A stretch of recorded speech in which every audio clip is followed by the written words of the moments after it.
everyone, and welcome to Empowering Homeschool Conversations. My name is Peggy Ployer, and I am the host of this weekly broadcast put on by SPED Homeschool, as well as the founder and CEO of SPED Homeschool.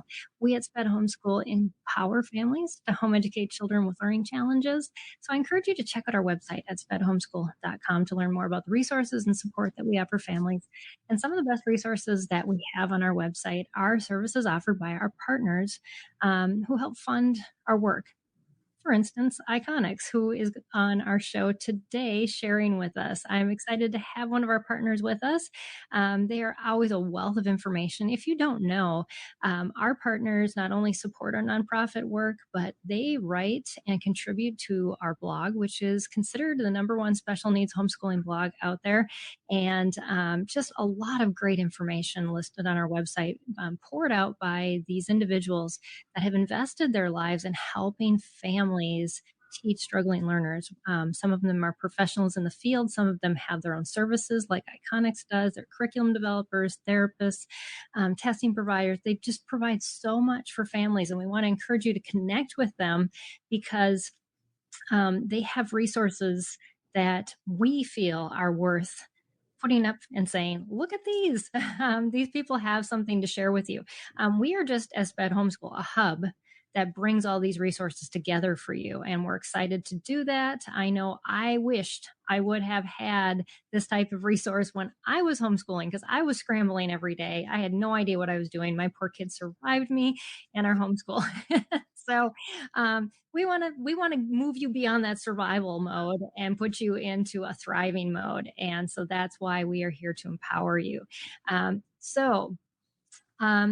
Dr. Alysia and Julie are here from Iconix, and we're kicking off a new theme for this month. And the theme is integrating technology. And we want to leave that with a bit of a caveat. I know a lot of people say, well, I'm not sure I want any tech. Well, we're going to encourage you how to use tech safely. And it's not always going to all be for your student either. Some of it's going to be for you. We're going to focus also on how to build portfolios this month with some tech tools. So don't narrow it down to my child's going to be on the computer all the time if I listen to these podcasts. That's kind of not exactly why we're doing this. We're going to teach you how to integrate it with a lot of wisdom. And so I'm excited to kick this week off with just simple tech tools that Iconix is going to share with us. And Dr. Alysia and Julie, I am so excited that you two are here with us because I know I've seen this in action with you guys at your therapy clinic and just how innovative you are with being able to integrate things that make learning fun and playful and so easy. And so hang on, viewers, if you're thinking, oh, that's what I really need, because a lot of us do. We make learning so boring and so rigid, and we forget just how much fun it can be. And oftentimes these simple tech things that we're going to talk about today can make it that way. Also, just a reminder for you before I have my guests introduce themselves is that if you're watching live, and I see we have a lot of viewers popping on, make sure you share this with people that you think, oh goodness, I've just having a conversation with somebody and we were talking about this. Let's just share this link with them, whether you're watching on YouTube or Facebook, and bring them along. We want to encourage you to share your questions, your comments in the feed, whether you're watching from either of those places, because we want to include those in our conversation and have you be part of the show.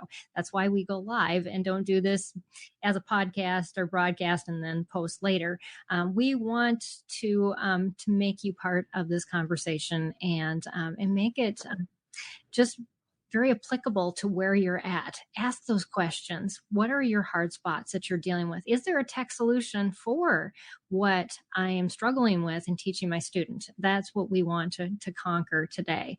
So Dr. Alysia and Julie, I would love for you to give some introductions.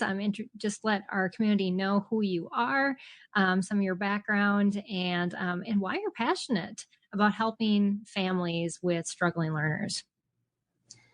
You bet. So I'm Julie.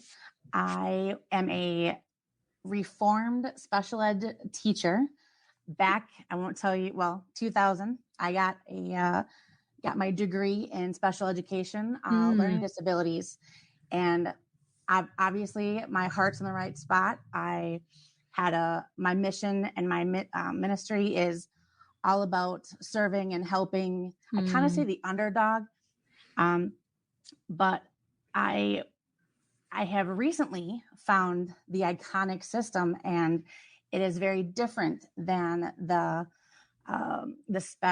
traditional SPED way that I was taught. So it reformed me. And now that I know this way, I've given myself a little grace, and I bet your homeschool parents are the same way. Yes. They're always worried about breaking their kids or doing something wrong. You're not going to break your kid to the point where they can't be redeemed or reformatted. So yes. If I can just give that message out, please receive that, because as a longtime teacher, this was amazing for me. So I'll just leave it at there. But I do have the Iconix clinic here in Minneapolis, in the cities in Minnesota. Yeah. Yes. That is exciting. And I love, Julie, that you talk about grace. I mean, we're all learning. It's all a process. And, I learn something new every week on this broadcast. And I've said this over and over again. I can choose to say, oh, I really messed that one up and my kids are a product of that. Or, you know what? God just didn't allow that to happen. I'm now providing this service because of all the struggles that I was allowed to go through. My kids are working their things out. We're still working through things together as they're adults. We were talking about this previous to the broadcast. But that's not a mistake either. That was meant to be. So you can embrace that. And so just learn things when you learn them, and don't set them aside when you learn them, but also don't beat yourself up when you do. So it's a great introduction. How about you, Dr. Alysia? Yeah, so I'm actually a doctor of chiropractic, and I'm also on the Iconix team. And what brought me into kind of brain development and whatnot is I started originally studying pediatric chiropractic. And then that kind of led me into all of this, and it kind of branched into learning and how we learn. And then, like we were talking about before the broadcast, I just had a daughter.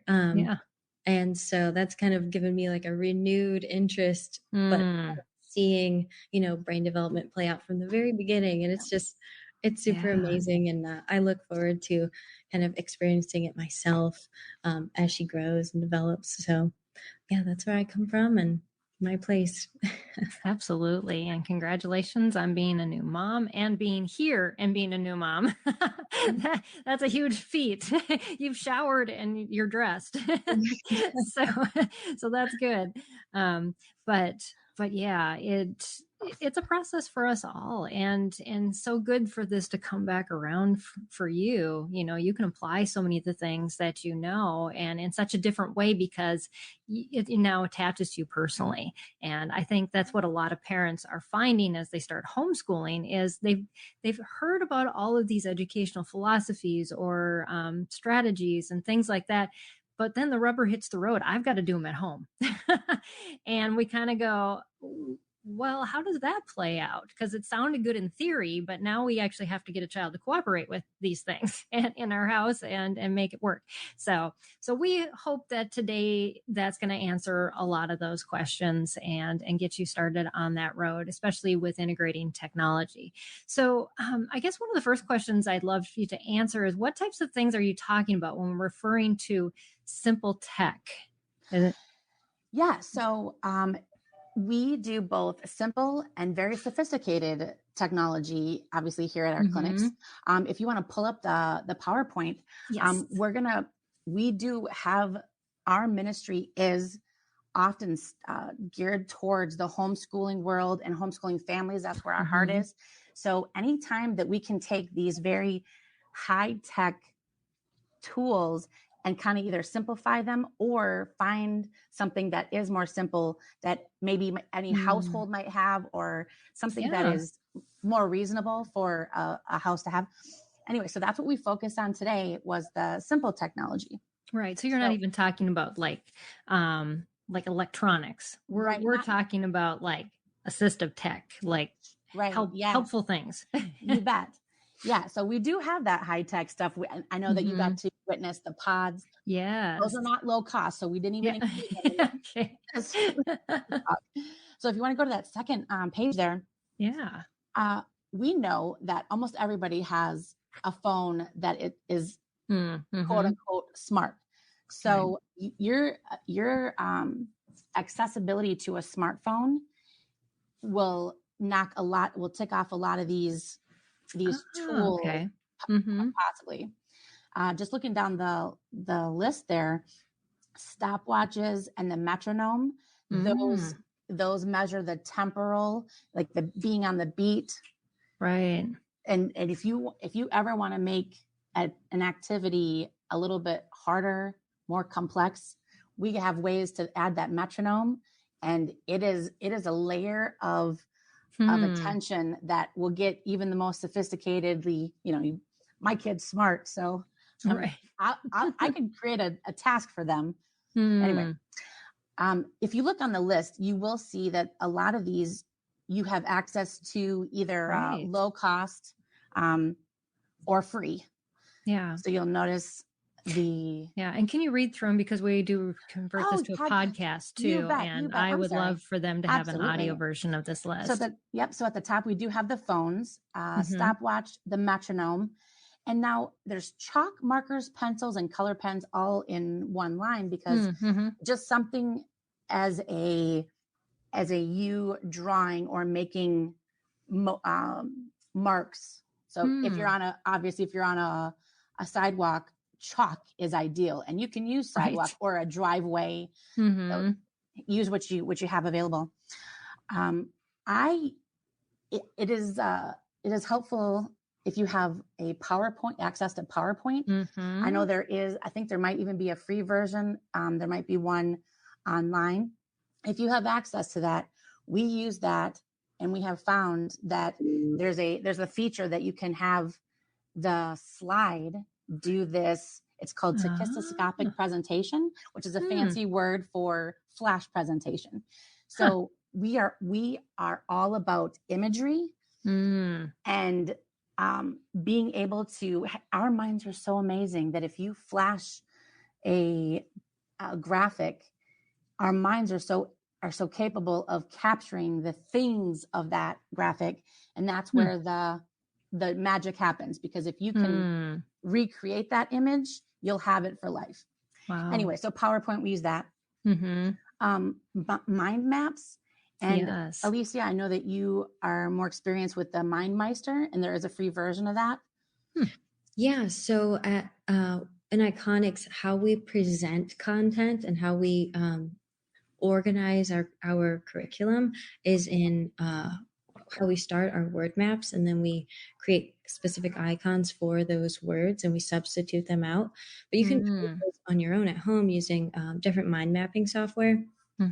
Or you could just write it on a piece of paper in a like circular clock dial organization. And that's how you can, if you want to delve into creating your own curriculum or creating an individual lesson, that's how we recommend you create the lesson and present it, is in this sort of iconized web.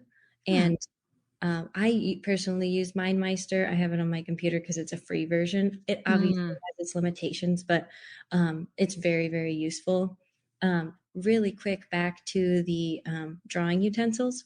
What I always like to recommend is to have kids or anyone but kids especially, do a self-portrait without really any instruction other than just say, hey, can you just draw yourself? And it's a really great window into how they're thinking, specifically themselves, because they can't, we don't really start applying ourselves to the world and learning our place in the world until we figure out our own body. So then what we do at Iconix with all of our students is create a chronological, track of self-portraits. So every now and then we'll have them redo their portrait.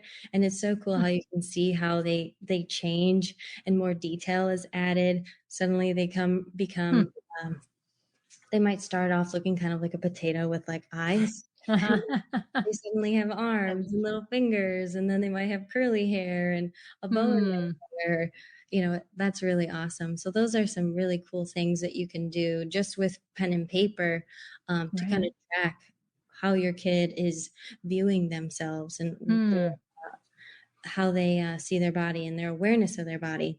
Right. And another thing is, go ahead, sorry. Oh, I think she was just agreeing with you. Oh yeah, I was just agreeing with you. Yes, I think that's great because it gives us a window into our child that they couldn't probably verbalize, but those images are really what can help us understand what are they focusing on, how narrow is their understanding or their ability to maybe they can't even see beyond the middle of themselves like you're talking about. I don't even know I have arms because I'm so internally focused. Right. So, yeah. And you can also, to kind of assess like spatial awareness and temporal awareness, what we like to do is create like a timeline. We have on one end, we put 0, on one end, we put 10, and then we just ask them, where does 5 fit in there? Where does 2 fit in there? Kind of out of order. And you can see, you know, are they able to, you know, correctly assess or accurately assess space? A lot of times you'll see kids like cluster all the numbers on one side. Wow. You know, you can see their pencil grip, which tells a lot about like where they are in brain development and physical development. And a lot of times you can see if they have a underdeveloped pencil grip, they might have been pushed to do a certain demand that they were not ready for yet in learning. And then you can also see how they write each individual number. Maybe it's backwards, maybe it's, you know, incorrectly, but so those are some really cool things just to assess and then track. Right. Yeah. We always think of assessments as some kind of test or quiz, but observation as a parent is one of the most important assessments that we have. Unfortunately, it often takes when we like interview parents, you know, we ask them like when they're coming to our camp, you know, what types of things do your kids need? And they are so used to adapting and accommodating it, they don't even know that they're doing it. So it's that step back that we have to do to assess even where our child's at, because we just kind of gloss over a lot of that sometimes. But it's a great reminder, Alysia, that we need to do that because oftentimes we will miss those things if we're not being observant. Right. Yeah. That brings me to another quick point, specifically with the phones, because most of us have a phone that has a pretty decent camera on it. I always recommend when you're maybe doing a new activity or maybe playing a game or whatnot, to just record the session, because that gives you an opportunity to potentially catch some behavior that maybe you don't fully understand or maybe it needs to be further delved into, or you might catch a really great breakthrough that is something that, again, just like the self-portrait and the timeline, is a great way to kind of track progress. And kids always like to see themselves, and if sometimes it's like looking in a mirror, like, oh, was I really doing that? It's really, and again, we all kind of have a really awesome camera on our phone, so that's really great. And if you do have some sort of catch some sort of behavior on video, we are more than happy to, if you submit the video, we are more than happy to look at it and go over it with you. So that's awesome. That's a great help because sometimes we don't know what we're dealing with. Get that. So it's a great resource for our families. So also, I think we stopped at mind mapping. So next is. So for those podcast listeners, we have pictures and graphics and playing cards. A lot of times, even if you just want to match up the item or pattern recognition, there's a diamond, heart, club, spade. What comes next in the in the pattern, or even that game? If you remember War, which which card shows the biggest value, like just quantitative games like that. Yeah. And then we have blocks and geo shapes. Those, you can arrange them. Again, pattern recognition. We will talk about BOEM words with the blocks for sure. You can do so many things. I mean, parents are already doing some of these things, but this is part of our simple technology. When you use blocks, the BOEM words are spatial. So here's my red block. Now I have a blue block that is just to the right of, or above, or below, or if you like a thumb over, or just the spatial awareness of it all. Right. Instead of moving your whole body, you can just move those smaller things. Talk about those words that are sometimes so hard to bring an image to, but yet with just those simple shapes, you can bring that imagery in there. Those are great ideas. And then last but not least, printables. And we're going to offer to your audience, we're going to offer some free printables so they don't have to recreate them. I mean, they could, of course, and put their own content, but yeah, but it's a great way to get started, something. So yeah. All right. So on the next slide, we do recognize that we all have the natural development, and we just call it the hierarchies of development. So you'll notice, if you're able to view this, that even in your utero, you're already developing your certain connections, the body development, the structure of the cranium they're making a stronger and stronger gate between you and the rest of the world. Yeah. And sometimes when those are missed, like sometimes if it doesn't connect, there are behaviors later on in life that you didn't even know that you're doing that revert all the way back to the misdevelopment or the underdevelopment of, anyway. Yeah. So we recognize that when we create lessons and sessions and plans, we respect the hierarchies. We're going to meet a student where they are, and we're not going to create a lesson that is far above and more complex than their development allows. So, right. If Alysa wants to speak to, I guess, more on this picture. Yeah. And also we did a whole hour-long session with your team on this learning hierarchy. So if this is something that you go, oh, this may be something I need to focus more time on, just know that we did this interview last month and at the beginning of our preschool series. And so that you can definitely dive into that. Is there anything, Alysa, that you wanted to add to this? Just that's how we recommend you structure games and lessons is based off of the hierarchies of brain development, and that all of these past, present, future, receptive, expressive, object, picture, symbol, movement, auditory, visual, those are all aspects of games that we recommend that you create. And you can add more complexity by progressing up this hierarchy. Got it. Yes, because it does get more complex as you kind of move up through those. Great. Yeah. So the next slide will actually take you to one of the plays. So this is just one of our mantras that every kid knows, and sometimes we as adults, and I know you've had guests on that have explained the brilliance of play. Sometimes as adults, we forget that, play is where all the magic happens. So if you go to the next slide, one of the less complex, there's a lot of activity and mind focus that needs to happen during these games, but you can take a simple game like Simon Says and you can make it more difficult, as in we all know how to play Simon Says. You have the person at the front. Simon Says, raise your arm. Now you can make it difficult by saying, if I say Simon Says, raise your right arm, you have to do the opposite. So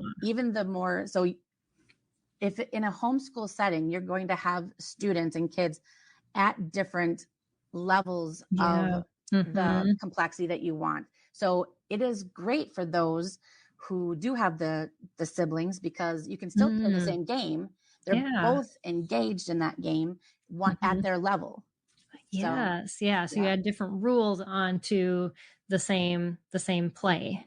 Yep. Yep. Very cool. So Kevin, because you're 9 and you've played this game for 12 years or whatever, then we're going to have you do the opposite. Whereas we're going to have little Kimberly, she's only 5, so she's just going to copy. So you guys all have your rules ready, set, go. and those rules are the basis for all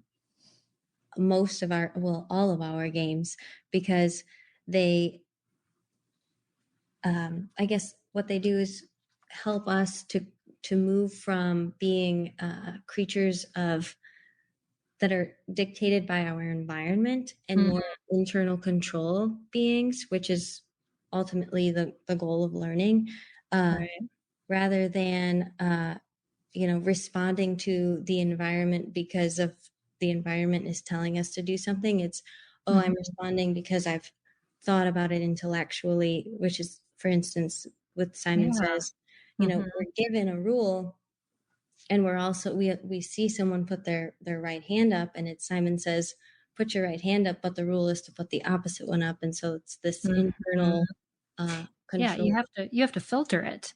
And it requires a lot of brain processing to do that.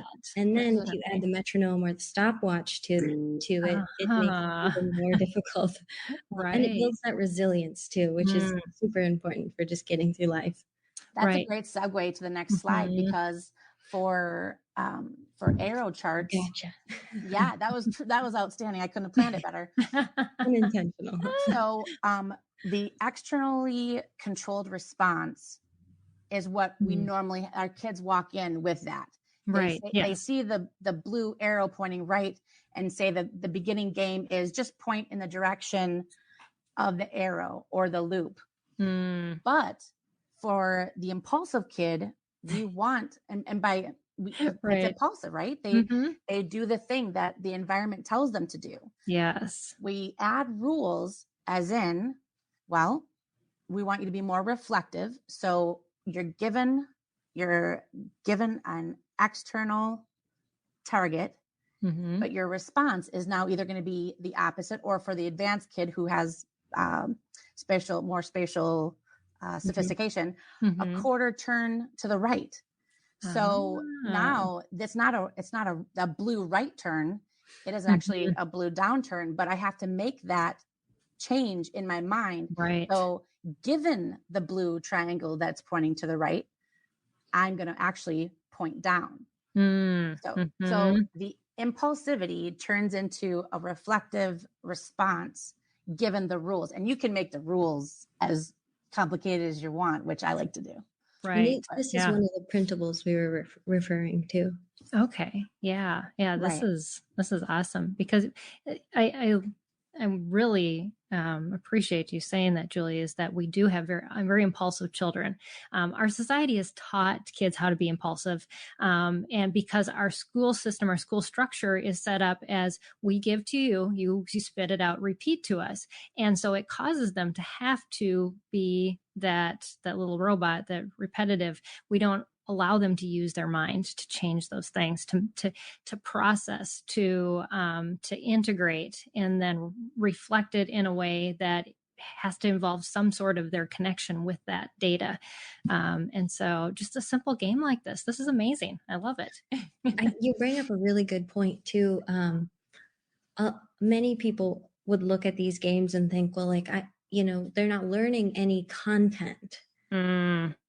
However, with these games that don't really involve academic content, they're learning so many skills. Yes. So that when you introduce whatever content it is that you decide, they have the skills to take it in, absorb it, and embed it in deeper memory, especially if you come up with ways to input content into these kind of fun little games. Right. Yes. Yeah. Well, you guys just added to my curriculum because I started teaching aerial classes and I've got 2 7-year-olds. And I told my daughter last night, I'm like, they're not strong enough to really do much. So I don't know what to do with them. So we were playing Simon Says this last week. And I'm like, oh, I can use this with them. So I guess added to my aerial classes will be some fun opposites. And for your auditory audience, for those who can only hear, so the picture is a grid of shapes that are triangles, arrows, and loops. And there are 3 different colors as well. There's blue, green, and red.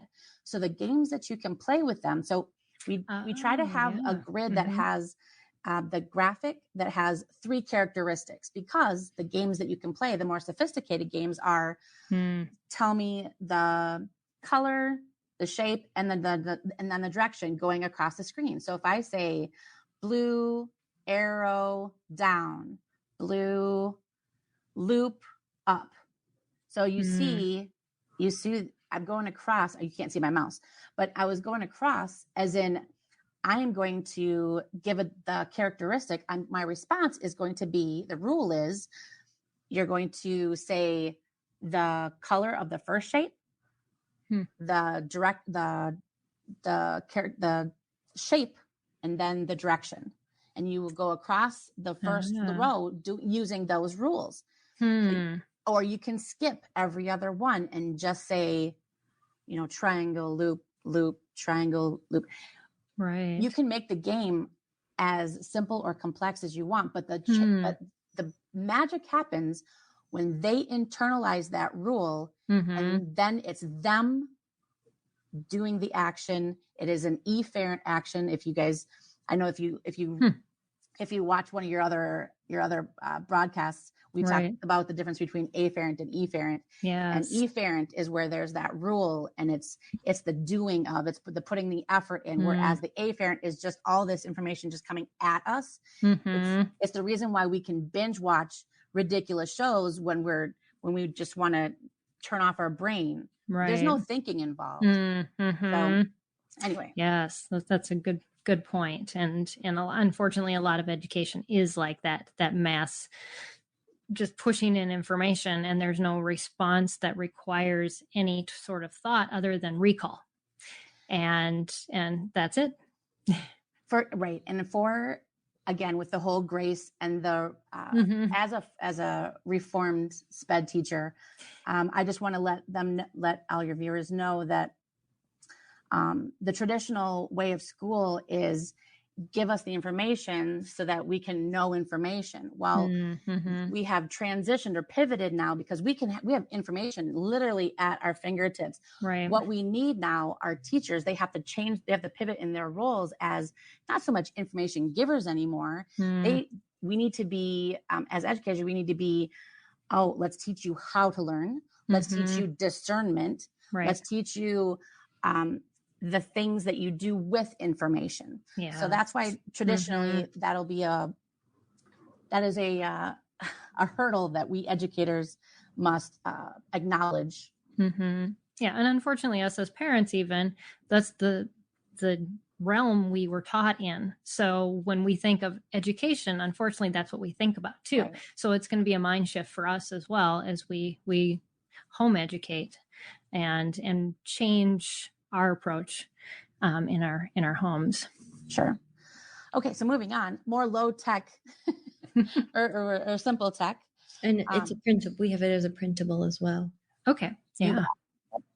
So this is another one of those printables that has 3 characteristics, and it has less on the screen, so that's even better.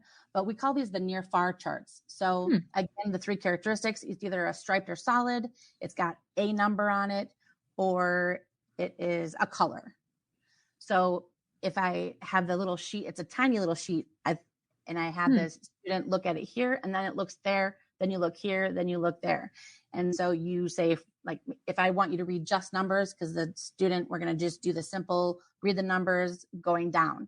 So they'll look here for 14, they'll look far at 7, look close, 14, 1, 10, 8.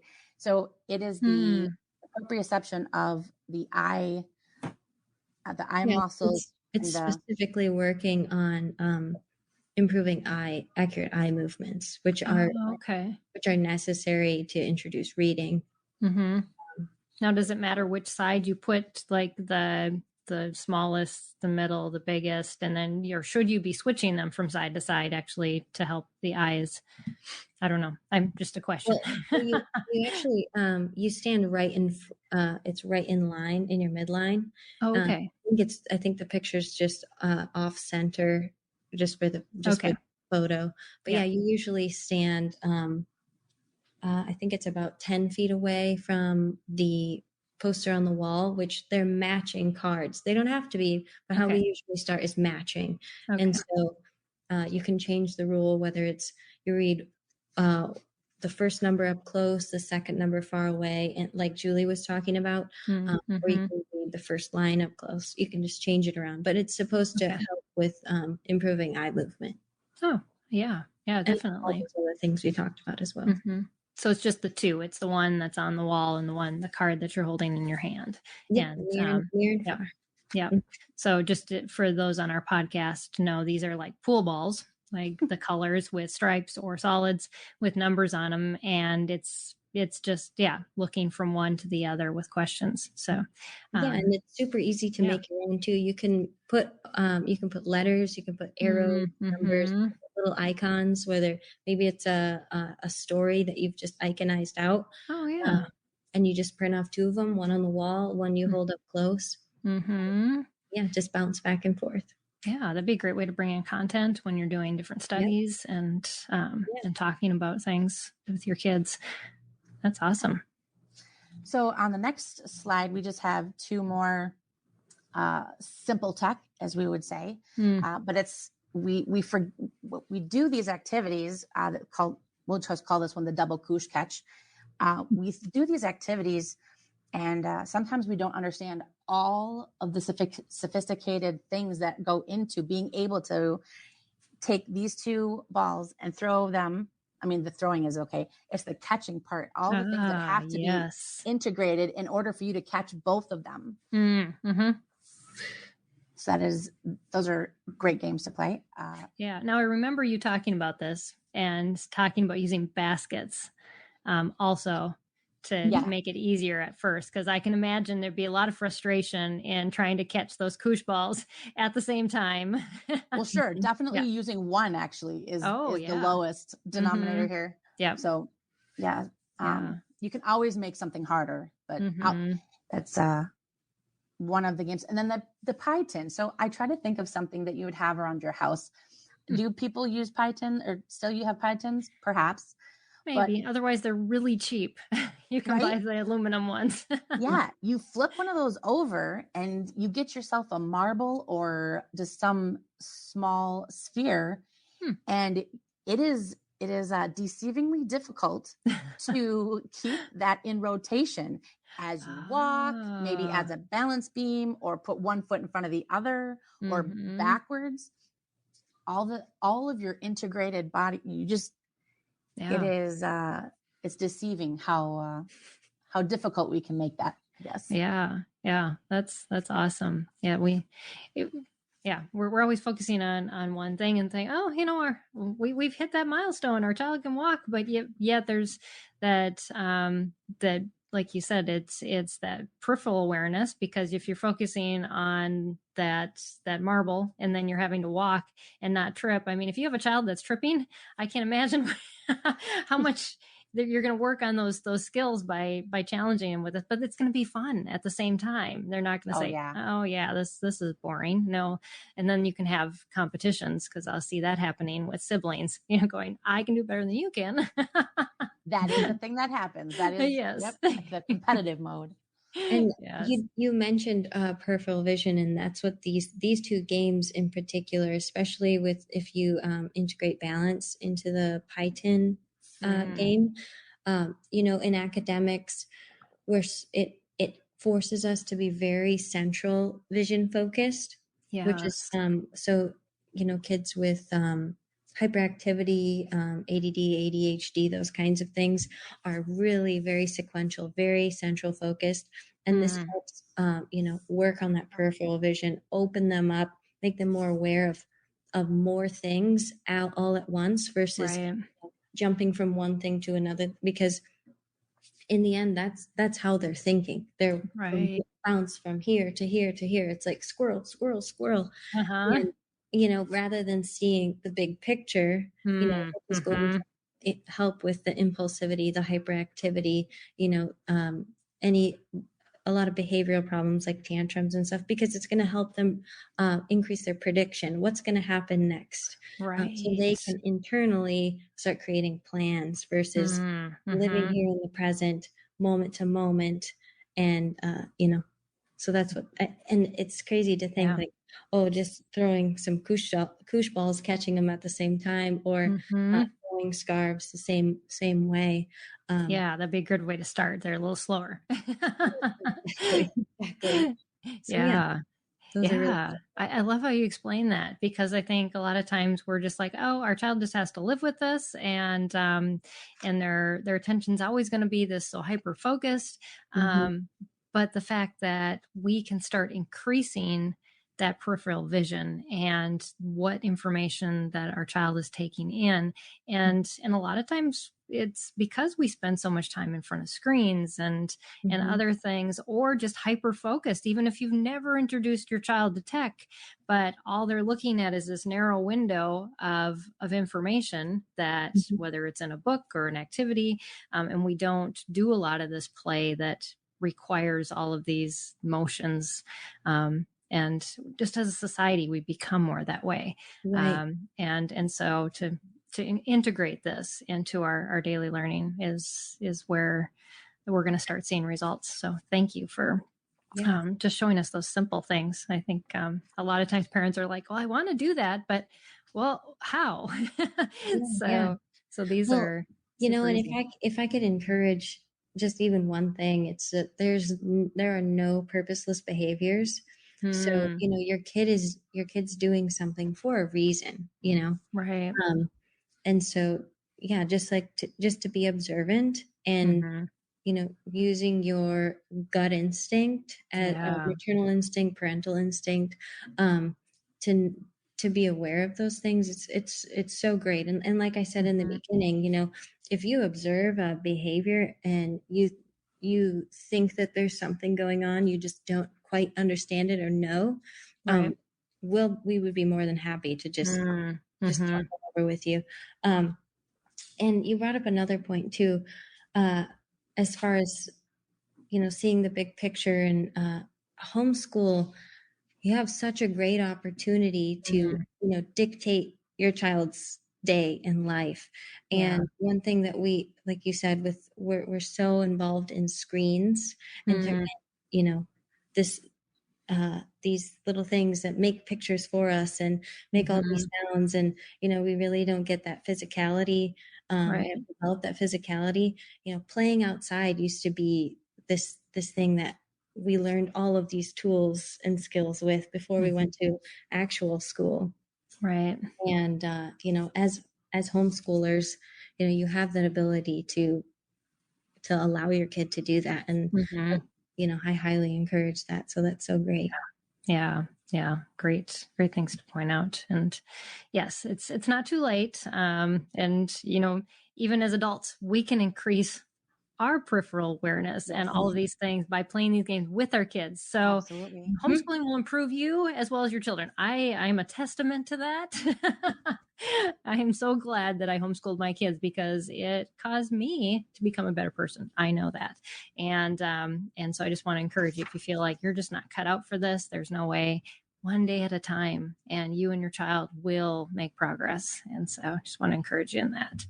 All right. Where are we at with the slides? So on that next slide is one of our own Iconix team member. Yes. She created the spots game. And Alysa, I know that you have some passionate thoughts about this.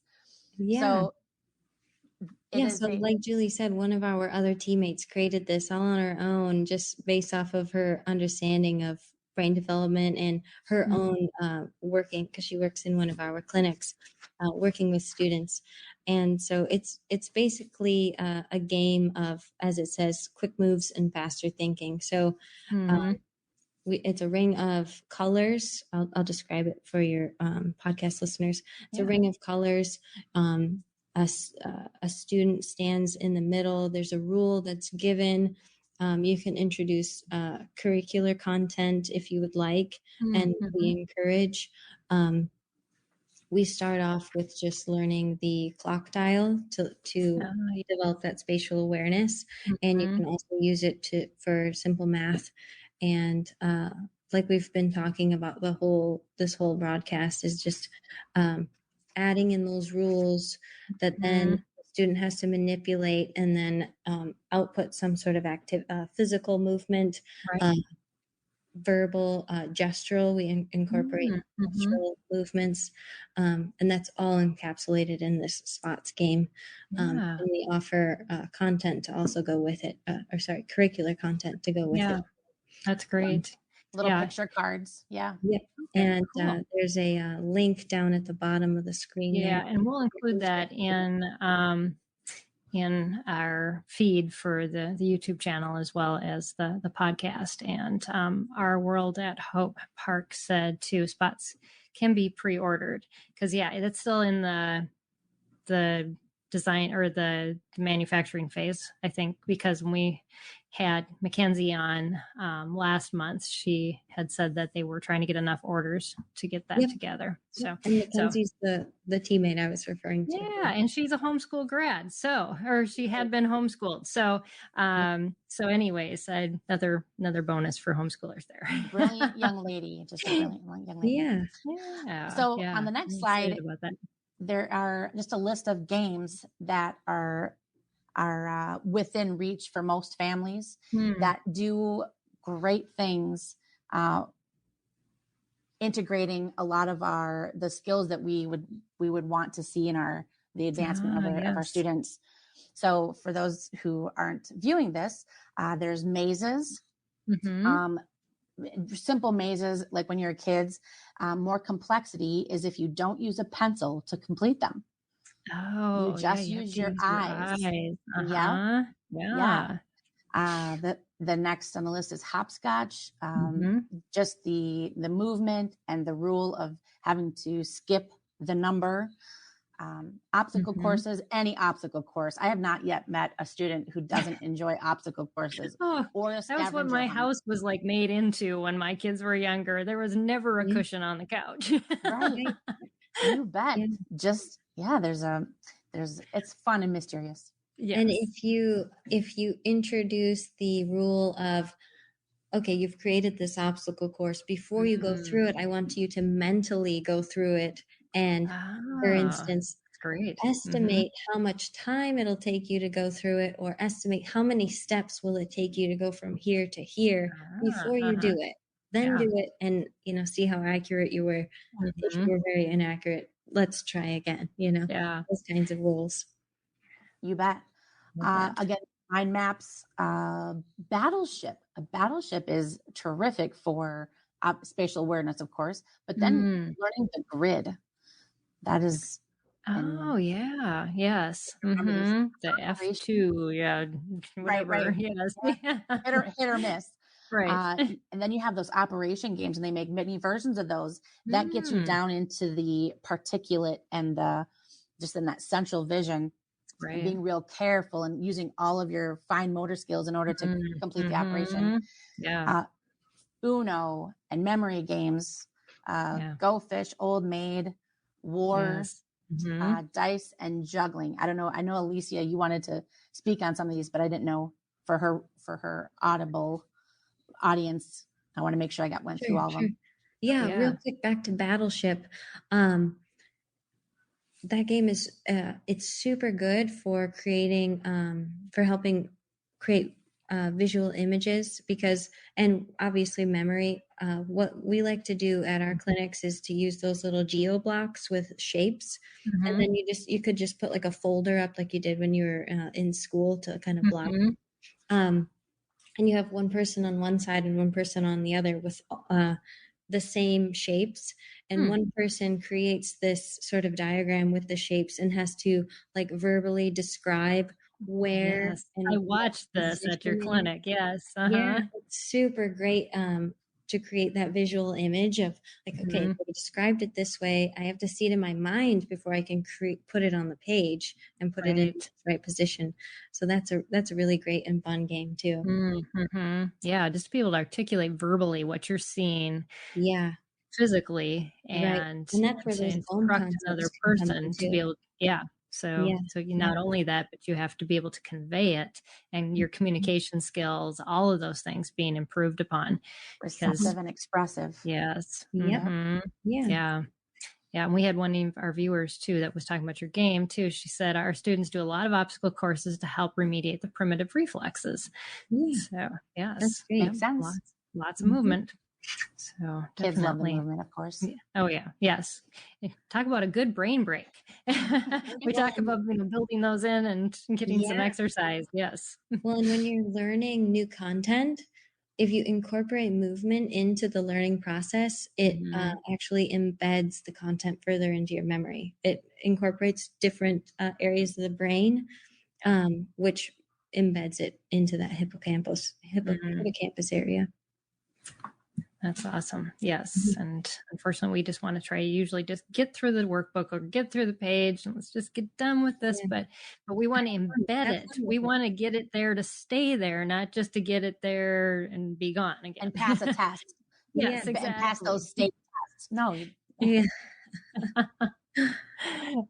Yes. So an encouragement there. Right. And we use the dice. That's just the last one I'd like to hit on. The dice we use for early introduction to math, for like standard configurations and whatnot. It's really helpful. Yeah. Just that's a very good, simple way to get those pictures embedded in your mind as this is what one looks like too. And and adding and subtracting and all that. Also, you can on like Amazon, you can get a whole bunch of like blank die and create your own if you'd like.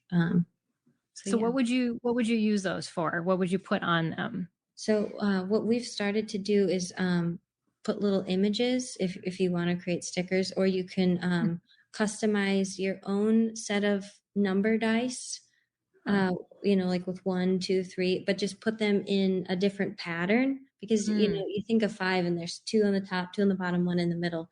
But if you shift them around, it becomes you have to learn the new pattern, and so it creates that. So you have to just glance at it, put it in your memory, and then try to recall it. Versus, so it's pattern recognition. Yeah. That's how I recommend doing it. Anything, we want to connect the new information with stuff that we already know. So anytime we can do that, that is ideal. For instance, like those mind maps, it just occurred to me. So we all agree, when I say the word apple, we all agree about appleness. I don't have to go into detail about, it was red, delicious, and it grew on a farm up in, I don't have to do any of that, because we agree to the extent that we all understand appleness. But our perception of apple is different for everybody. A baker might think of an instant pie. They might get an image of a pie, or someone from New York might think, oh, that's my identity. I'm from the apple. But so what we do is we try to make connections for anything that could be related to that, because when we try to recall the appleness of it or make a connection with the appleness, we'll have those to retrieve. And anything that we call it making it sticky. So so you're kind of anchoring it to something that's already there and just adding more information into whatever folder you've already created, instead of creating all these new folders in your brain and then going, well, where did I put that? And I think that that causes a lot of scatterbrainness, because we have things that should be that look like my Google Drive. I have to admit, I don't file things. My poor admin, she took over and she's like, oh my goodness. But that's the thing. You probably know where everything is. Not really. Okay. Well, that's how my computer's organized too. It's like all over the place. No one else knows where Right. anything is but I do. And I think that's a really big misconception on how people think like our memory is designed. Stored. Like we think it's these filing cabinets with like really nice, clean, neat folders and everything, is in its spot, but really it's more of like a spider web or like Right. this cluster of like knotted up yarn. Things are And connected. yeah, and everything is connected. And the key to learning memory is to create more of these connections. Like Julie said, what else can we attach to this idea of an apple? Right. And it might come across like a scatterbrain, but if you think further down the line, so say when you introduce writing, creative writing, poetry, whatnot, metaphor, analogy, those connections are what creates those ideas. Like piggybacking off of her 5, you have the standard configuration on a dice, but you also have a hand, which is the first thing we usually figure out as 5. You have a $5 bill. You have a high five. You think of sports, there's 5 people on a team for basketball. Like all these connections can be made. And that's just the idea of 5. Right. So it's just making it, I guess, stickier or recallable. Anyway. Yeah, absolutely. And I love that spider web analogy because, yes, for all of us that are folder impaired, well, I'm guilty. Well, I know we touched on a whole lot of tech. This was awesome. Yes. I do want to have just a word of encouragement for families, like your homeschool families. I know that we've talked about the developmental, like the hierarchies and being able to customize any kind of activity for the different sophistication. I want Alysia, she touched on it, saying that all behavior, there's a reason for every behavior. There's no behavior that's for no reason. Right. So for a parent who doesn't know what level their student is at, don't worry about that. They will tell you. Oh yeah. Like what we as adults might consider naughty behavior, that's just a disengagement for something that they're not ready for. Right. They're either, I mean, I don't know if they're going to call it stupid or whatever, but they're going to definitely disengage. They're just going to let you know this is too sophisticated. I need to go a little bit less complex. Give me something a little bit easier. Take off one of the rules or give me something that is at my level. So that's what, and that's where we call the white water area, because just prior to white water it's a little too easy. Then you get to white water and it's just hard enough that they learn it, and they learn it really well. And then if you go too far, you've gone past it, and they're not gonna engage. You're gonna lose them. Yeah. So just testing the waters. Yes. Continue the metaphor. Yeah. All right. So we only have a couple minutes left. I'd love for you guys to talk about Iconix just a little bit, where people can find you. And definitely we're going to have some of these links and information on how to get these handouts that Dr. Alysia and Julie were talking about too. You bet. So we are going to offer your audience the ability to send us like either a link. I know we all have our phones, and you can usually share a link if it's going to be a video that's too big for regular email sending. But we're going to offer your audience the ability to send us a video of their kid doing a behavior. Hey, what is my kid doing? Right. Because we see the behavior, but we don't know what they're doing in their mind, because nobody knows that. But we have great people on the team who pattern recognize many of the behaviors, and those behaviors are often linked to a gap in the development, or they're good at finding out what they're doing in there. So. Right. Yeah. And then offering some solutions to remediate or to maybe change your trajectory of where you're going. Great. Yeah. So I see you have your email addresses there, and then the email address for where to send the videos. And like I said, we'll put those in our description because they're kind of long, so we don't want you to Sure. spend too much time. But yes, but that's often awesome. And really to find all your resources, if you go to iconixlearningcenter.com, that's where you're going to find the whole Iconix group. And you guys are spread out now. I heard you're launching in Arizona. Is that correct? I think somebody sent me some information saying, yep, Arizona. And then, of course, you're in Minnesota. One of the Carolinas. Is that correct? Yep. South Carolina and Georgia. And Georgia. Yep. Yeah. You bet. And Michigan. So, is that correct too? Or somewhere around there? So yeah, again, offering the printables also, but you'll have to email one of those, either Dr. Alysia or myself. Just email us, and I'm obviously going to send you more than just the printables, but those are what we would, if you like them or you don't want to recreate them. Yeah, we'd be happy to share them. Yep. And we'll send information on how to use them and whatnot. Oh, sure. Great. Okay. Well, thank you, ladies. I really appreciate this. This has been so insightful. And I think those when we're showing up saying, what kind of technology do I have to buy? Going, oh, I got stuff at home already I can do. It was probably a great, just kind of an extra little bonus of, no, you don't have to buy anything. You probably already got all this. So thanks for sharing those creative ideas and really helping us to understand further why they work. I think that's sometimes what we get stuck on is, okay, I got to add all this stuff now. Why am I doing this? And you guys really did a good job of really explaining this is the why behind all of these things. And there's great information. So yes, definitely check out Iconix. I want to thank all of our viewers who joined us. I know Karasu, you said hi in the middle. I'm sorry I did not acknowledge you, but thank you for joining us again.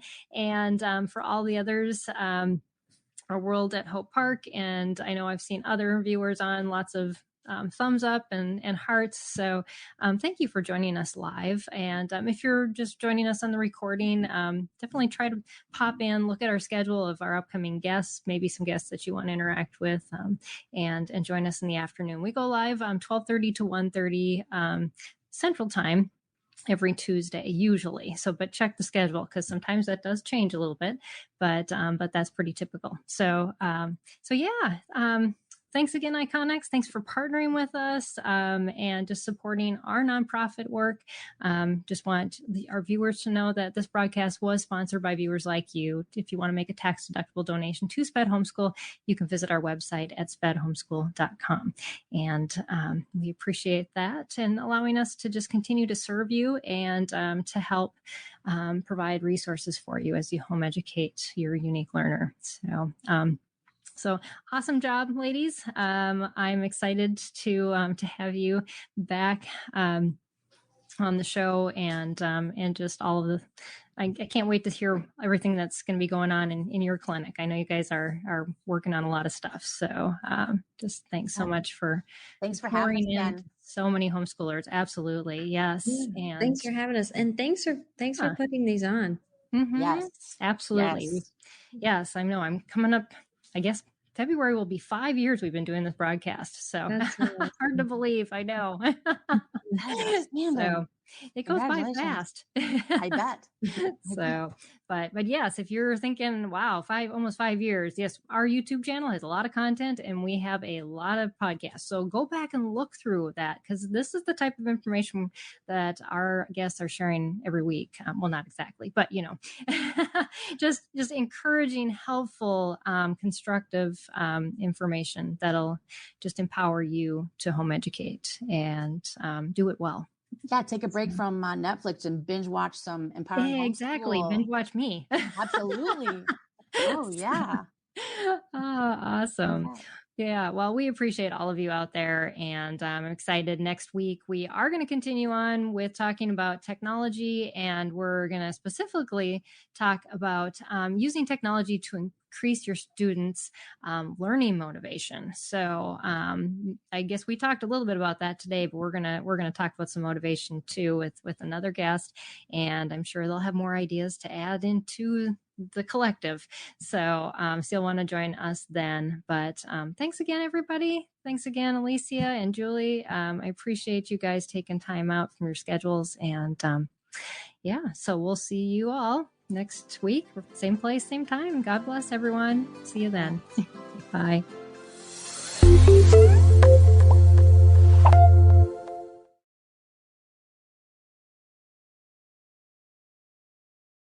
Dear Heavenly Father, thank you for working everything out for my good. Help me trust in your perfect plan.